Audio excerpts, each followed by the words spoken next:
ಸ್ನೇಹಿತರೆ, ಈ ದಿವಸ ಕಾವೇರಿ ನದಿಯ ಪ್ರಮುಖ ಪ್ರಶ್ನೋತ್ತರಗಳ ಬಗ್ಗೆ ನೋಡೋಣ ಬನ್ನಿ. 1. ಕಾವೇರಿ ನದಿಯು ಎಲ್ಲಿ ಉಗಮಿಸುತ್ತದೆ? ಉತ್ತರ: ಕೊಡಗು ಜಿಲ್ಲೆಯ ಬ್ರಹ್ಮಗಿರಿ ಬೆಟ್ಟ ಸಾಲಿನಲ್ಲಿರುವ ತಲಕಾವೇರಿಯಲ್ಲಿ. 2. ಕಾವೇರಿ ನದಿಯನ್ನು ದಕ್ಷಿಣ ಭಾರತದಲ್ಲಿ ಏನೆಂದು ಕರೆಯುತ್ತಾರೆ? ಉತ್ತರ: ದಕ್ಷಿಣ ಗಂಗೆ ಅಥವಾ ಕರ್ನಾಟಕದ ಜೀವನದಿ ಎಂದು ಕರೆಯಲಾಗುತ್ತದೆ. 3. ಕಾವೇರಿ ನದಿಯ ಒಟ್ಟು ಉದ್ದ ಎಷ್ಟು? ಉತ್ತರ: ಸುಮಾರು 800 ಕಿಲೋಮೀಟರ್. ಕರ್ನಾಟಕದಲ್ಲಿ ಸುಮಾರು 320 ಕಿಲೋಮೀಟರ್ ಹರಿಯುತ್ತದೆ. 4. ಕಾವೇರಿ ನದಿಯ ಪ್ರಮುಖ ಉಪನದಿಗಳು ಯಾವುವು? ಉತ್ತರ: ಹಾರಂಗಿ, ಹೇಮಾವತಿ, ಲಕ್ಷ್ಮಣತೀರ್ಥ, ಕಬಿನಿ, ಅರ್ಕಾವತಿ, ಶಿಂಷಾ, ಸುವರ್ಣವತಿ ಮತ್ತು ಭವಾನಿ. 5. ಕಾವೇರಿ ನದಿಗೆ ನಿರ್ಮಿಸಲಾದ ಕರ್ನಾಟಕದ ಅತಿದೊಡ್ಡ ಅಣೆಕಟ್ಟು ಯಾವುದು?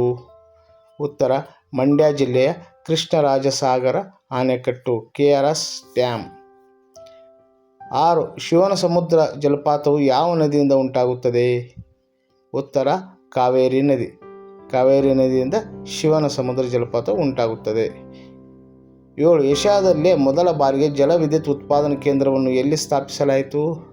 ಉತ್ತರ: ಶಿವನಸಮುದ್ರದಲ್ಲಿ ಮೊದಲ ಬಾರಿಗೆ ಏಷ್ಯಾದಲ್ಲಿ ಜಲವಿದ್ಯುತ್ ಉತ್ಪಾದನಾ ಕೇಂದ್ರವನ್ನು ಸ್ಥಾಪಿಸಲಾಯಿತು 1902ರಲ್ಲಿ ಕಾವೇರಿ ನದಿಗೆ ಅಡ್ಡಲಾಗಿ. 8. ಕಾವೇರಿ ನದಿಯು ಯಾವ ರಾಜ್ಯಗಳ ಮೂಲಕ ಹರಿಯುತ್ತದೆ? ಉತ್ತರ: ಕರ್ನಾಟಕ, ತಮಿಳುನಾಡು, ಪುದುಚೇರಿ ಮತ್ತು ಕೇರಳಗಳಲ್ಲೂ ಇದರ ಜಲಾನಯನ ಪ್ರದೇಶ ಹಂಚಿಕೆಯಾಗಿದೆ. 9. ಕಾವೇರಿ ನದಿಯು ನಿರ್ಮಿಸುವ 3 ಪ್ರಮುಖ ದ್ವೀಪಗಳು ಯಾವುವು? ಉತ್ತರ: ಶ್ರೀರಂಗಪಟ್ಟಣ, ಶಿವನಸಮುದ್ರ ಮತ್ತು ಶ್ರೀರಂಗಂ. ಕಾವೇರಿ ನದಿಯು ನಿರ್ಮಿಸುವ 3 ಪ್ರಮುಖ ದ್ವೀಪಗಳು ಯಾವುವು? ಉತ್ತರ: ಶ್ರೀರಂಗಪಟ್ಟಣ, ಶಿವನಸಮುದ್ರ, ಶ್ರೀರಂಗಂ. 10. ಕಾವೇರಿ ನದಿಯು ಅಂತಿಮವಾಗಿ ಎಲ್ಲಿ ಸಮುದ್ರವನ್ನು ಸೇರುತ್ತದೆ? ಉತ್ತರ: ತಮಿಳುನಾಡಿನ ಪಂಪುಆರ್ ಕಾವೇರಿ ಪಂಪಟ್ಟಿನಂ ಎಂಬಲ್ಲಿ ಬಂಗಾಳ ಕೊಲ್ಲಿಯನ್ನು ಸೇರುತ್ತದೆ.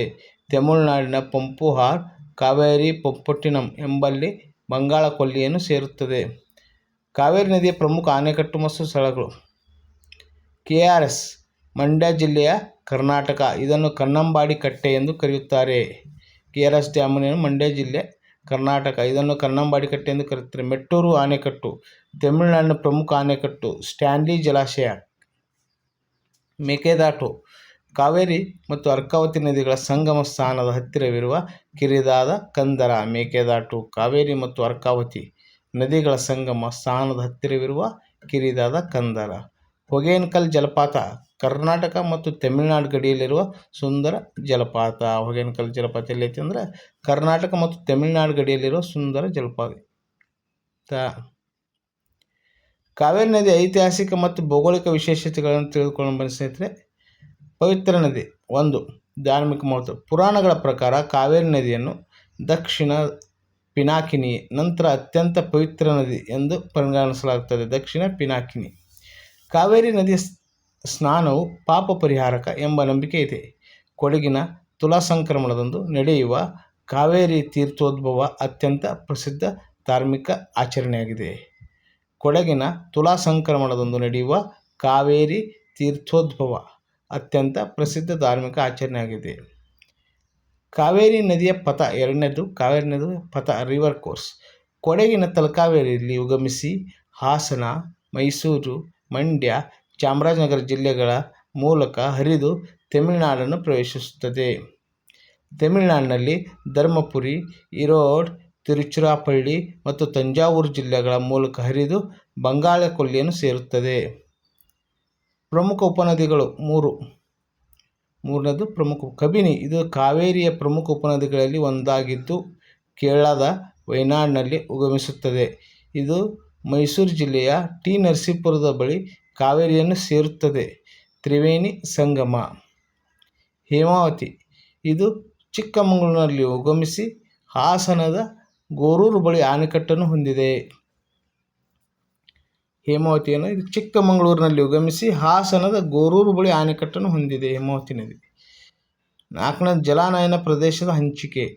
ಕಾವೇರಿ ನದಿ ಒಟ್ಟು ಜಲಾನಯನ ಪ್ರದೇಶವು ಸುಮಾರು 81,155 ಚದರ ಕಿಲೋಮೀಟರ್ ಇದೆ. ತಮಿಳುನಾಡು 43,868 ಚದರ ಕಿಲೋಮೀಟರ್ ಸುಮಾರು 54%. ಕರ್ನಾಟಕ 34,273 ಚದರ ಕಿಲೋಮೀಟರ್ ಸುಮಾರು 42%. ಕೇರಳ ಮತ್ತು ಪುದುಚೇರಿ ಉಳಿದ 4% ಭಾಗ. ಪ್ರಮುಖ ಪ್ರವಾಸಿ ಮತ್ತು ಧಾರ್ಮಿಕ ಸ್ಥಳಗಳು. ತಲಕಾವೇರಿ ವಿಶೇಷ ನದಿಯ ಉಗಮ ಸ್ಥಾನ ಮತ್ತು ಸುಂದರ ಪ್ರವಾಸಿ ಸ್ಥಾನ. ಭಾಗಮಂಡಲ ಕಾವೇರಿ, ಕನ್ನಿಕೆ ಮತ್ತು ಸುಜೋತಿ ನದಿಗಳ ಸಂಗಮ, ತ್ರಿವೇಣಿ ಸಂಗಮ. ಆ ಭಾಗಮಂಡಲದಾಗ 3 ನದಿಗಳು ಸೇರಿವೆ: ಕಾವೇರಿ, ಕನ್ನಿಕೆ, ಸುಜೋತಿ. ಕಾವೇರಿ, ಕನ್ನಿಕೆ, ಸುಜೋತಿ ನದಿಗಳ ಸಂಗಮವನ್ನು ತ್ರಿವೇಣಿ ಸಂಗಮ ಇರುತ್ತೆ. ಶ್ರೀರಂಗಪಟ್ಟಣ ಐತಿಹಾಸಿಕ ಪಟ್ಟಣ ಮತ್ತು ಆದಿರಂಗನಾಥ ಸ್ವಾಮಿ ದೇವಾಲಯವಿರುವ ದ್ವೀಪ. ಇದು ಶ್ರೀರಂಗಪಟ್ಟಣ ಏನೈತೆ ಅಂದರೆ ಐತಿಹಾಸಿಕ ಪಟ್ಟಣ ಮತ್ತು ಆದಿರಂಗನಾಥ ಸ್ವಾಮಿ ದೇವಾಲಯವಿರುವ ದ್ವೀಪ. ತಲಕಾಡು ಪಂಚಲಿಂಗ ದರ್ಶನಕ್ಕೆ ಪ್ರಸಿದ್ಧವಾದ ಮರಳಿನಿಂದ ಆವೃತವಾದ ತಾಣ. ತಲಕಾಡು ಪಂಚಲಿಂಗ ದರ್ಶನಕ್ಕೆ ಪ್ರಸಿದ್ಧವಾದ ಮರಳಿನಿಂದ ಆವೃತವಾದ ತಾಣ. ಮೇಕೆದಾಟು ಕಾವೇರಿಯು ಅತ್ಯಂತ ಕಿರಿದಾದ ಕಂದರದಲ್ಲಿ ಹರಿಯುವ ಅದ್ಭುತ ನೋಟ. ಮೇಕೆದಾಟು ಕಾವೇರಿಯು ಅತ್ಯಂತ ಕಿರಿದಾದ ಕಂದರದಲ್ಲಿ ಹರಿಯುವ ಅದ್ಭುತ ನೋಟ ಮೇಕೆದಾಟದಲ್ಲಿ ನೋಡ್ಬೋದು ನಾವು.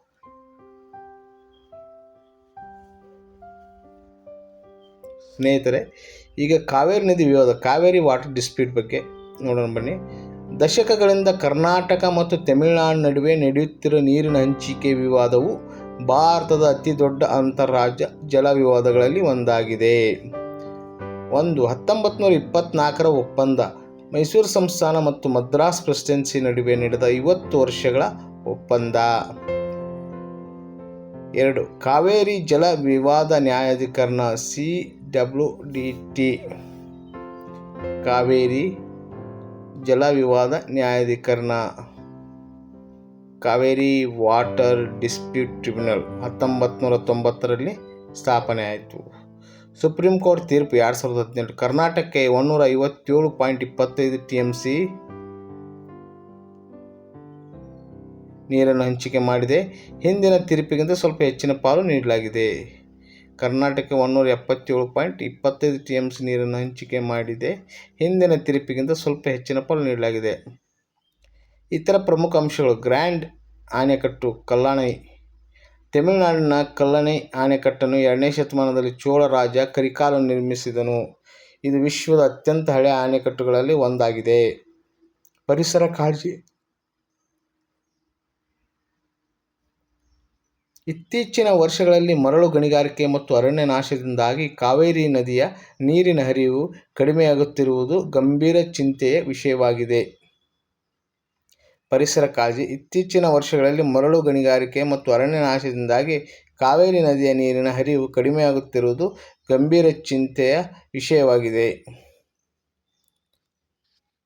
ಗೆಳೆಯರೇ, ಈ ಎಲ್ಲ ಮಾಹಿತಿ ಮುಂಬರುವ ಸ್ಪರ್ಧಾತ್ಮಕ ಪರೀಕ್ಷೆಗಳಿಗೆ ತುಂಬ ಅನುಕೂಲಕವಾಗಿದ್ದು, ಇವುಗಳನ್ನು ನೀವು ಕೇವಲ ಕಿವಿಯಿಂದ ಕೇಳಿ ಸ್ಮೃತಿ ಮಾಡಿಕೊಳ್ಬೇಕು, ನೆನಪಿಟ್ಕೊಳ್ಬೇಕು. ಇವು ಮುಂದಿನ CETಗಳಲ್ಲಿ ಸ್ಪರ್ಧಾತ್ಮಕ ಪರೀಕ್ಷೆಗಳಿಗೆ ಅತ್ಯಂತ